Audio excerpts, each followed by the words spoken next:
Okay, I think hopefully most of you are in place and you can hear me fine. I want to say hello and welcome to BidNet's webinar on how to do business with federal, state, and local government agencies in the U.S. My name is Keith Engel. I'm the Sales and Client Support Manager for BidNet, and I'll be your host for today's webinar. We will be looking at the very basics you need to get started with bidding on government contracts. Please feel free to submit any questions you may have as we move forward with today's presentation. And you can do that by entering the questions in the chat box that you should see on your screen. At the end of today's presentation, I'll address as many of those as I can, hopefully all of them. And if we can't get to them all, I certainly will make sure that we answer the remaining of them via email if necessary. So to get started, just a little bit about BidNet. BidNet's a trusted leader in the government bidding sector and has been for 30 years now. And within this time, we've helped tens of thousands of clients, our clients, find government opportunities. And by finding government opportunities, I do mean on all levels of government: federal, state, counties, municipalities, school districts, correctional facilities. Pretty much any government entities that need to put opportunities in front of the public to be compliant, we're searching for those opportunities. And we mine those opportunities from the over 95,000 government agencies there are across the country. And in turn, this saves our clients valuable time and effort. We also filter those opportunities by matching them to over 9,000 product and service codes, which is our unique coding system, but it is based on a version of the NIGP codes, which the state and local agencies across the country use to code their opportunities. And NIGP does stand for National Institute of Government Purchasing. We then provide daily notifications that are customized to our clients' product and service offerings, and we provide some online tools to help identify and manage the bid opportunities for our clients. With that, today's presentation will provide a step-by-step guide on how your business can find work with government agencies in the United States. The presentation will be broken into 4 parts: why you should pursue government contracts, how to register your business as a provider of services, how to find open bids and RFPs, and finally, how the bid process works. So if everybody's ready, we'll go ahead and get started with today's presentation. So why pursue government contracts in the first place? Government contracts provide businesses with long-term revenue opportunities. It allows them to build relationships with contracting agencies, and it offers the chance to develop a strong portfolio of experience. The government's spending $6.3 trillion yearly, and $3.2 trillion of that is on the state and local level. This makes the U.S. government the largest purchaser in the world of products and services for everything imaginable. Whether you know it or not, you're surely in a position to look into getting a share of that pie for your company. Here you'll see on the right of the screen some of the bids that we've seen here in the recent past, and you're going to see that the government is looking to, buy everything from food and clothing to janitorial supplies, refuse collection, IT services and products, as well as soliciting a variety of construction projects. So those are your typical products and services, let's say, or some of them. And there's things that are a little bit more outside the box, like grave relocation, holiday displays, cart wrangling, which you don't see here.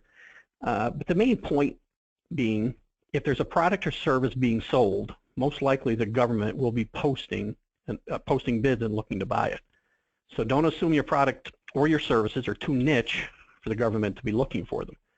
Also don't assume that one of the avenues that you're looking to sell to isn't a government agency. With people that are just new with the government sector, school districts are one thing that people don't automatically translate as a government agency, and they are. All their funding is public, so pretty much everything they buy gets put out for bid.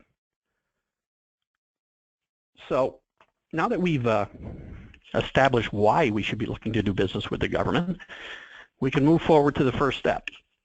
That's registering your business as a service provider with the government. It's really a very simple process.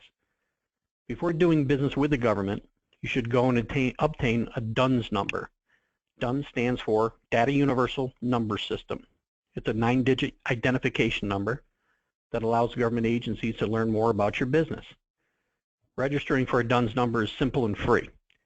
You can register by heading over to Dun & Bradstreet at dnb.com and click on the Get Started link and follow the instructions to set up your account. Also, many of the states or cities that you'll bid with may have their own vendor or bidder registration database that you must register with in order to bid on their government contracts. For example, in Indiana, you must register your company with the Indiana Department of Administration to bid on state procurement contracts in Indiana. If you're bidding on contracts in New York City, you must first register with the Payee Information Portal before you can begin bidding. Now, to find out if you need to register with a state or city vendor registration database, visit the respective government website for the location that you're interested in and search within the procurement or contract section of that site.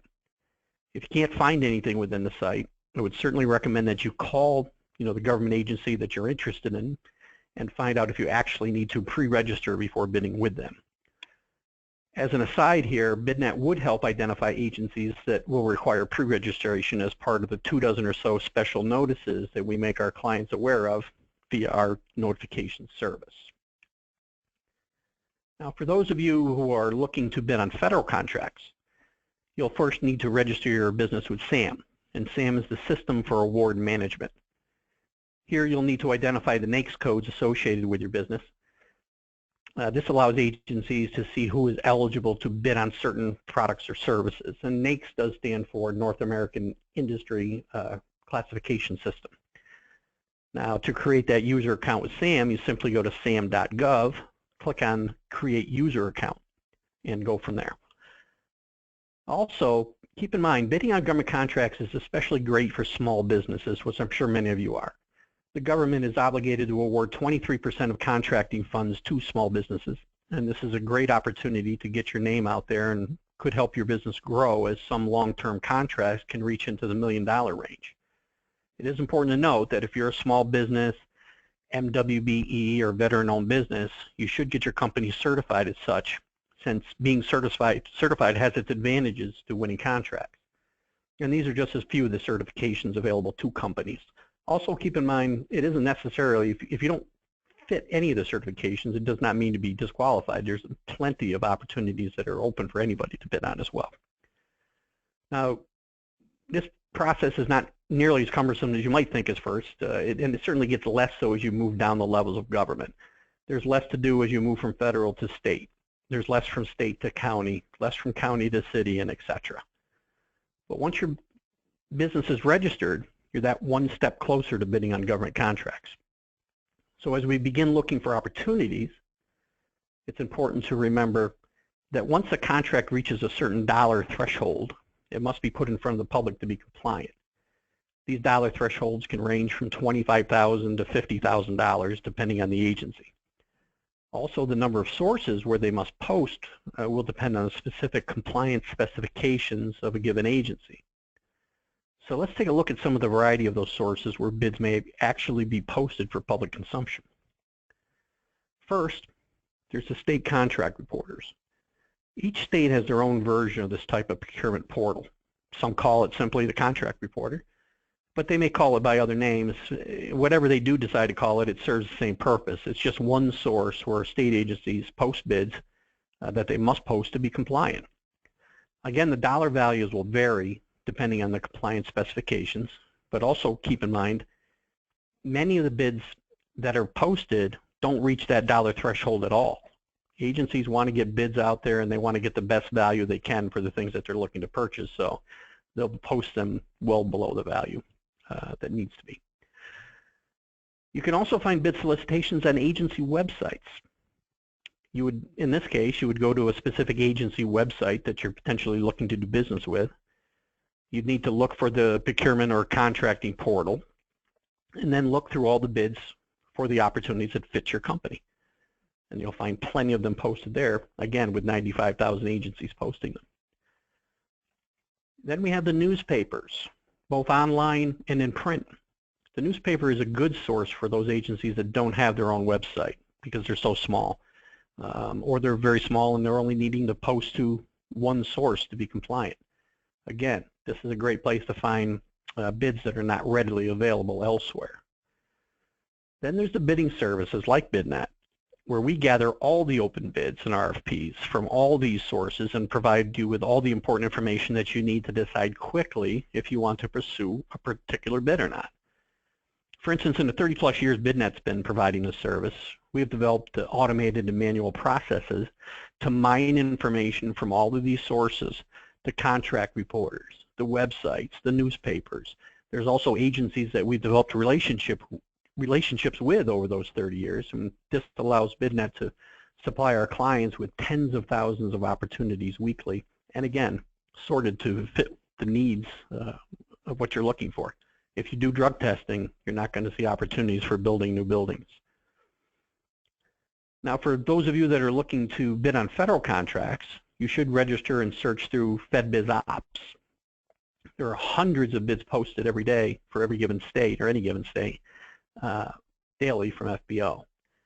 Again, BidNet offers a huge value here as we do have a direct feed from FBO, and then we put it into our format and deliver it to our clients within our daily bulletins.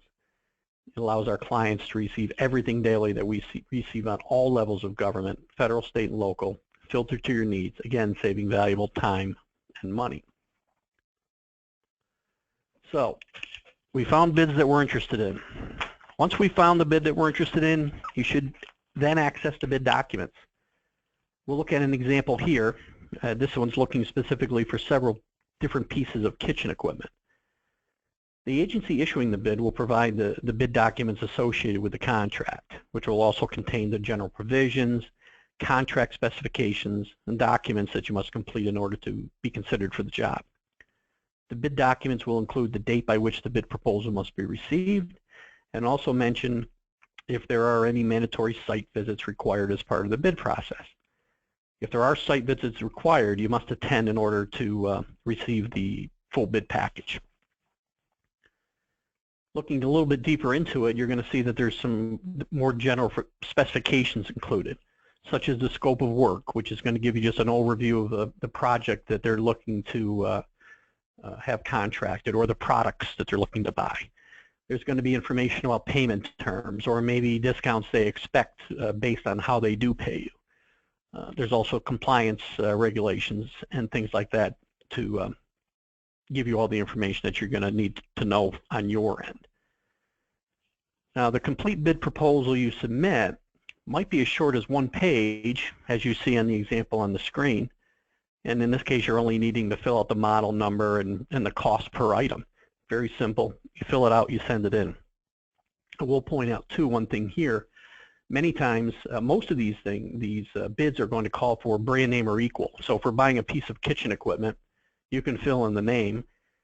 As long as you can meet that brand requirements, you can put any brand in you want. So if you don't sell brand A, you can submit brand B if it fits the same requirements.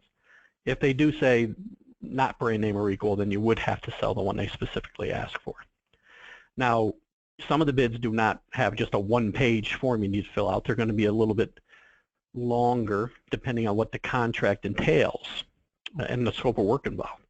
This would be the case for things like construction projects or IT infrastructure upgrades, things like that, for instance. The purpose of this detailed proposal is to offer the agency a fair price for your services.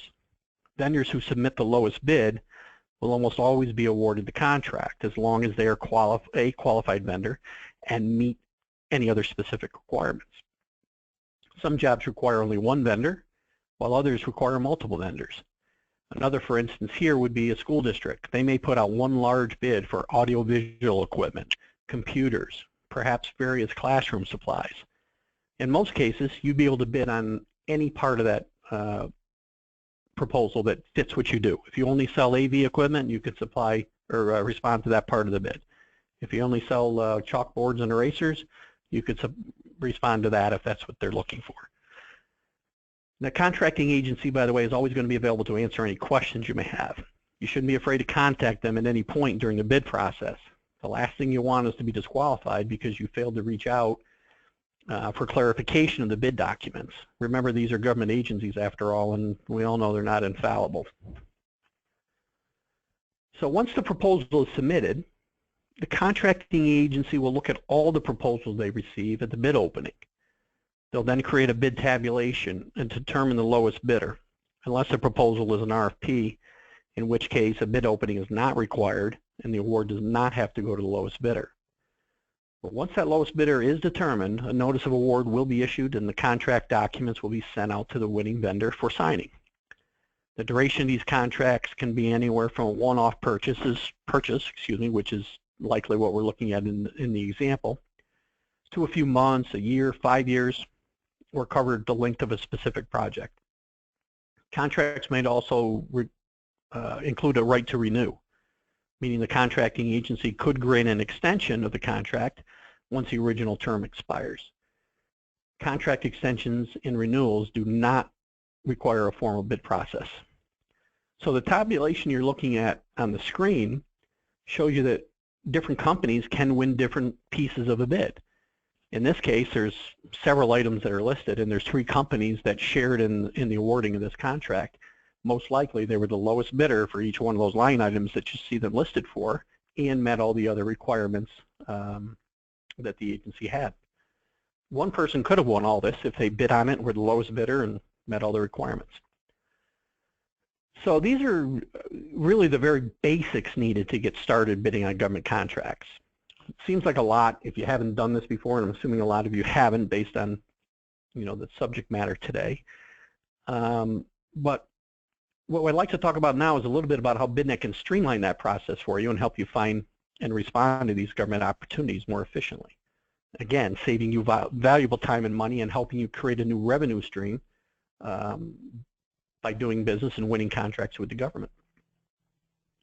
So if you're a member of BidNet, you'll receive daily email notifications, as I mentioned earlier, in the form of a bid alert bulletin. Here you'll find a summary of all the open bids and amendments, and if you were looking at our advanced package, you'd also be made aware of expiring term contracts, capital improvement budgets, any information that gets you out in front of the bid process. And many of our clients see the value in that, as they can build a relationship with the agency before the opportunity hits the street. In the example that we saw previously, if you were selling kitchen equipment, you'd probably want to know well in advance when maybe a school district was looking to rehab their entire kitchen facility, or a hospital, or whatever it might be, so that you could build a relationship, potentially become part of the writing of the specs, and when that bid hits the street, you've got a leg up. Another thing we would supply is award information, so that you would know who won the bid and what it was awarded for, again, depending on what the agency makes available. You saw a pretty good detailed list in the example that we saw of the companies and the amounts that it was awarded for. Sometimes it's just a list of the companies. Other times the agencies don't make it available because while it's public information, they don't have to necessarily make it readily available. You can always call the agency, though, to get the full detail if you need to. So basically what we try to do with this bid alert bulletin is give you everything you need to know about the new opportunities for you that day, and provide you with a convenient and easy to read email. Now inside this email is going to be what we call bid alerts. The bid alerts are a one-page summary that we supply for every opportunity that we supply you via the bid alert bulletin. And it contains all the vital information that you need to decide quickly about whether you want to continue to pursue that bid or move on to another thing because it just doesn't fit what you do. So as we look at the bid alert themselves, they're broken into several sections. You look at the top section here, and it's basically information about the bid itself. You're going to see our internal bid alert number, the agency bid number, title, received and closed dates, purchase types.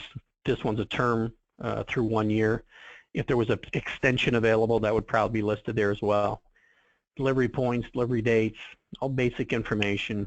The special notice is very important. This one it points out that there's a mandatory, a recommended pre-bid conference. But it might also say it's set aside for a woman-owned business or minority-owned business or small business. So if you're not certified as such, you probably wouldn't want to continue to look at this further and waste any more time. But all this is all geared, again, to make sure that you are not wasting time and being able to determine the ones you should continue to move forward with. As we move down, we're looking at the specifications paragraph. Again, it's going to be a review of the scope of work that they're looking to have provided or the products that they're looking to buy. Here again, there's going to be more information that will help you further qualify this opportunity as it's earmarked for me, or I need to move on to something else. Quantities here might be listed here, and it might be too much for you to provide. Whatever it might be, again, the whole idea here is to continue to give you more and more information so that you can make that determination about moving forward or not moving forward. You don't want to dive into an entire bid document and find out after 20 pages that there's no way for you to even move forward here. So we're going to summarize that for you. Speaking of bid documents, when we have the bid documents from an agency, which is most of the time, you have a direct link to the bid document stored on our server. You simply download the document, fill in all the required fields as you saw in the example previous, and get it back to the agency. We're also going to give you any other information related to those documents. So if there's attachments that add information to it, if there's amendments through the process that either change the close date or maybe add a mandatory pre-bid conference, any information that's important that you know about, we're going to notify you of that right through the awarding of the contract. So each time there's a new piece of information, you get a new notification from us, and all the information ties back to this very same bid alert to make it very convenient for you to keep track of this opportunity all through the process. Now, the last part of this one-page summary, the bid alert, is going to be the agency information. As I said, there's going to be times that whether you're going to have questions that crop up through the process. You've got all the contact information here you need, the person's name, their email address, their phone number. If they prefer to be contacted one way or the other, one of them may be missing, but we're going to give you all the information we have for you to reach out to them with questions or to get the full bid documents if it's something we found from a newspaper solicitation and we don't have that full document. But again, this whole idea is to give you all the information in one place to be able to decide quickly whether to respond or be able to reach out to the agency with your questions. So in closing this, BidNet mines opportunities, filters them to fit your specific needs, sends you a bundled daily notification with the new bids that day. We summarize all the information in this bid alert to allow you to quickly determine a course of action, and we provide online tools to help you manage these bids more efficiently, and it's all allowing you to spend your time responding and winning bids. We also covered the basics that you need to get your company registered, finding bids, and being in a position to add revenue generating stream through the government bidding. So with that, I'd like to open it up to some questions and see what we can help some people out as far as questions go. And feel free to continue to submit that if you'd like to. First one I'm looking at is from Ruben. Does the vendor need to be local to the government entity location in order to be considered? Not at all, Ruben. Most of our clients are nationwide, and they're supplying their services or products nationwide. It would determine, I suppose, if you were shipping large, heavy, transportation equipment across the country, it's going to factor into the response that you have. But very rarely are agencies requiring that you be in their local area to be able to respond. What else do we have here? Since most of the information provided is free and available on the internet, why do I need BidNet? Well, it's very true that every opportunity BidNet finds is out there to be found for free. But as I mentioned before, there's 95,000 plus government agencies across the country. The time that it takes an individual or even a company, the time and the money that's got to be allocated to find those opportunities yourselves by visiting the contract reporters, the websites, the newspapers, it's going to be far more than the cost of a program like BidNet might be. So we're doing the legwork for our clients and making it more cost effective to search out those opportunities. What else do we have here that's interesting? Does BidNet only do federal, or do you do state and local agencies as well?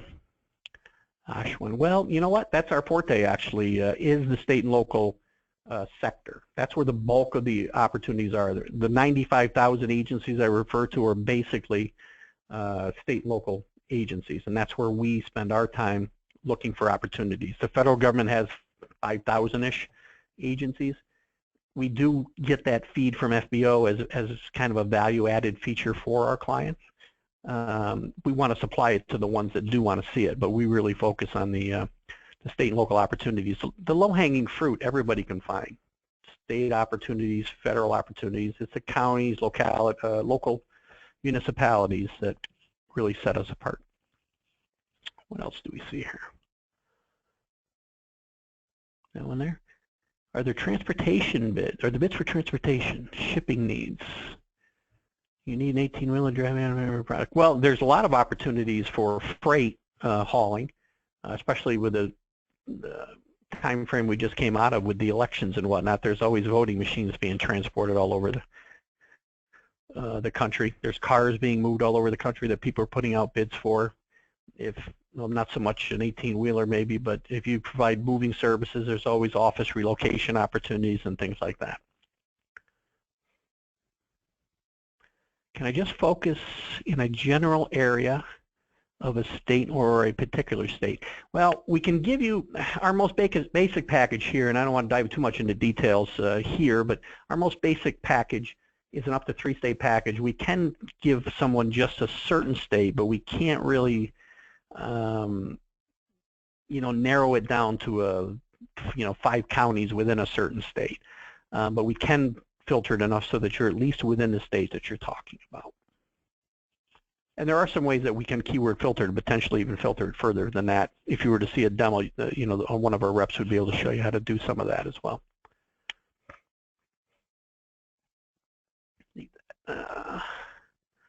Can I just focus in the general area? Oh, I just did that one. Good grief. Do we offer a trial service? It depends on the circumstances. As a rule, we don't.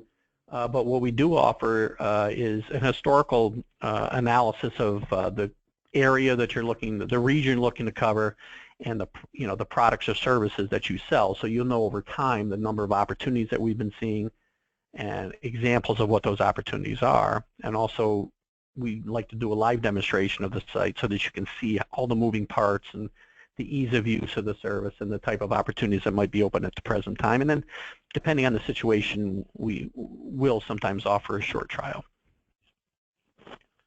What is the cost of BidNet services? Good question. There is a cost, obviously. There's no free lunch, as we all know.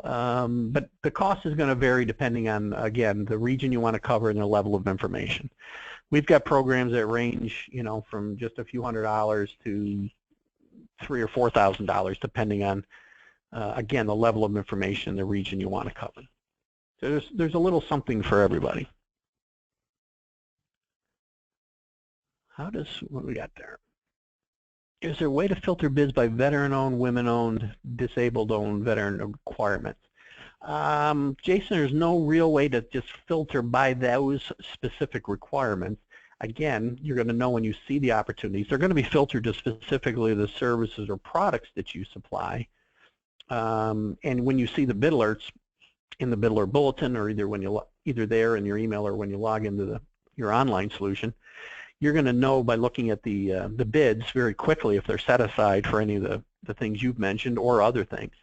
But at the present time, there is no way to filter by specific certifications. That is something that will be coming down the road, though. How does BidNet compare to other firms that provide similar services?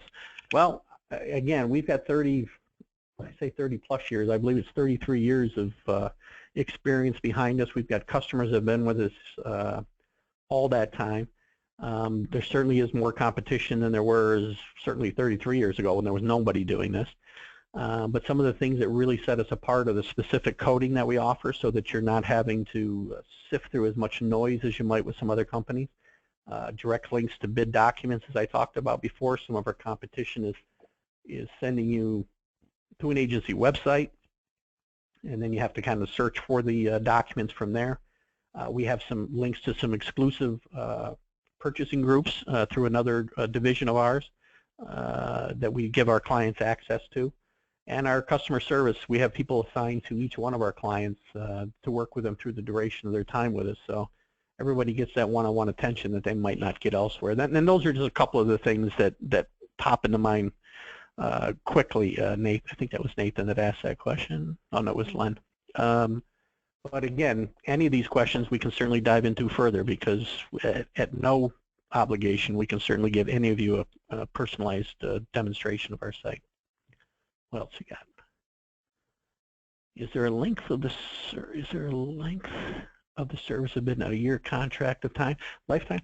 Our contract, our subscriptions are time-based, and they range from 6 months to a year to 2 years, depending on what our clients are looking to do. Obviously, like with any service, it's more cost-effective the longer term that you buy, but we can look to tailor those to our clients' needs budget-wise and whatnot. Oh, that's a long one. I am from a software service company based in Hungary. For all of our clients are from abroad, many of them in the U.S. Can you tailor the bid alerts in a way that we are notified about bids from anywhere in the U.S. and vendors? Yes. So our vendors from the outside accepted. Yes, we have many companies that are clients from outside the U.S. and we can tailor the bid alerts in a way that we can notify you of bids from whatever part of the U.S. you're looking for. I'm not sure if that's exactly what you meant. So we see all 50 states. We can show you all 50 states, or we can show you just this 10 or this 20. And if you have different people that are calling on different regions, you can have them set up to see just the states that they're interested in. Do we do only American searches, or do you have a monitor that popped up on the UN NATO bid opportunities? So all the bids that we search out are going to be for American, U.S. Agencies. Now, on the federal side, there's going to be opportunities. They're still from, U.S. agencies, federal agencies, but they're going to have delivery points outside of the U.S. And it could be some of those UN NATO countries, I'm sure, but not specifically that part. But I will tell you that we do have a sister company that may do that. Laurel, I believe, is one who asked that question, and we could certainly get you directed in the right place there. That might be a better fit for that specific requirement. We do not offer a similar service in Canadian provinces, though, Len. So we don't have any Canadian bids per se, unless, again, it was a federal opportunity that had a delivery point outside the U.S., specifically Canada. What else did I miss here? Anything I missed above there?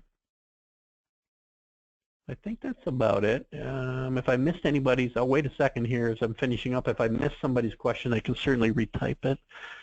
I see. Okay, will there be other webinars, and what topics will you cover? There's definitely going to be other webinars, and we're going to cover any topics that we find our clients or our prospects are certainly interested in covering. There's a lot of things that we can dive into.